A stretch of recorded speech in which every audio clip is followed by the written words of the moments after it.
Yes, ready for dictation. Start.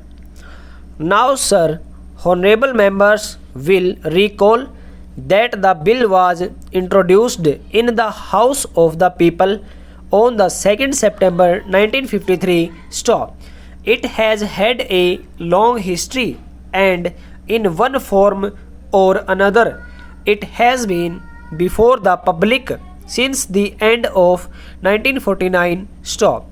In the statement of objects and reasons, the various stages through which the bill has passed since 1946 have been summarized, and I need not recapitulate on the occasion the circumstances in which the then government of India took the decision in early 1946 to initiate an inquiry into the reform of our company law.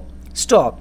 I would remind honorable members that between 1946 and 1948 the entire field of company law was carefully reviewed by two distinguished company lawyers who were appointed to recommend the broad lines on which the present act should be revised. Stop. Their recommendations were examined in the then Ministry of Commerce, and certain tentative departmental views which emerged were circulated in a comprehensive memorandum to all recognized trade and industrial associations, bar associations, the high courts, and the state governments. Stop. That brought us to the end of 1949. Stop para. Many representations on this memorandum were duly received from chambers of commerce, trade and industrial associations, state governments, and the general public. Stop.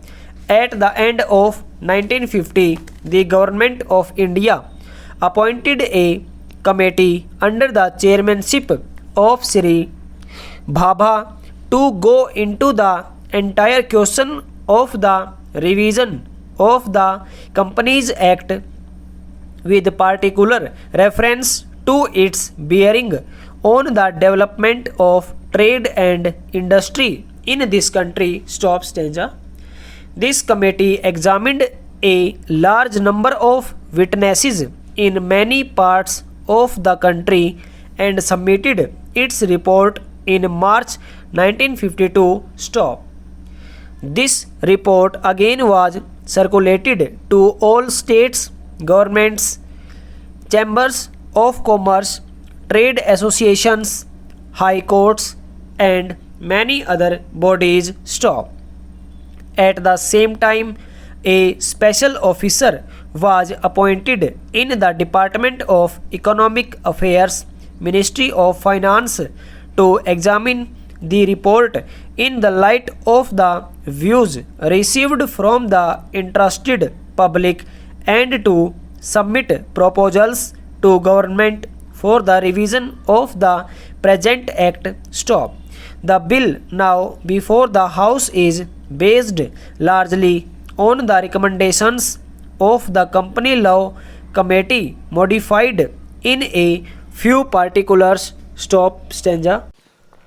Honorable members will notice that so far as public relations go, the bill was covered adequate ground. Stop. In a measure like the Companies Bill, however, which covers the entire field of the operation of joint stock companies, the limits of consultation and discussion can never be exhausted, and I would like to inform honorable members that although the bill was introduced in Parliament over 7 months ago, our officers have been engaged throughout this period in further studies and informal discussions with the interests concerned, and on occasions I have also participated in such discussions. Stop. I have also given some further thought to some of the issues arising out of the bill, and I propose at the appropriate stage to bring before the select committee any changes in the provisions of the bill which seem to me to be worthy of consideration in the light of this further examination. Stop. No honorable members will have noticed that the bill contains 6 clauses and 12 schedules. Stop. I think it is probably one of the longest legislative measures in recent legislative history. Stop. But its size might be regarded as misleading unless I make a few comments. Stop. The bill is both, one must remember, a consolidating and amending measure. Stop. As mentioned in the statement of objects and reasons, this is the first opportunity which has occurred since 1923 for the consolidation of the Companies Act. Stop.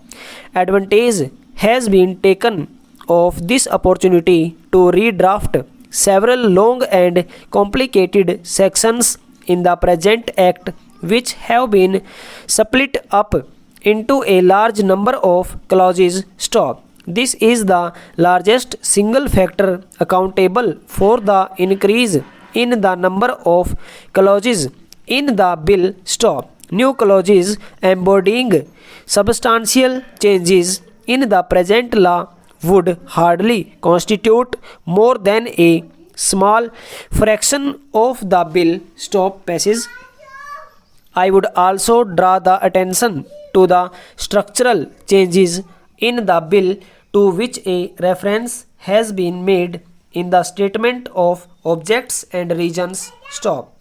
The redraft of the bill and the rearrangement of the existing chapters in the Companies Act in a more logical order have, I think, resulted in a noticeable improvement in the form of the bill, and I hope will facilitate better understanding and appreciation of the scheme. Stop. I wish that the act which came into effect long ago was implemented properly. Stop. I know that the minister here is very earnest in implementing it, but unfortunately his colleagues at the state level are disappointing him. Stop. Unfortunately, no steps have been taken for trimming or toning up the administration at the state level and at the district levels. Stop. They have to be taken immediately. Stop. Over.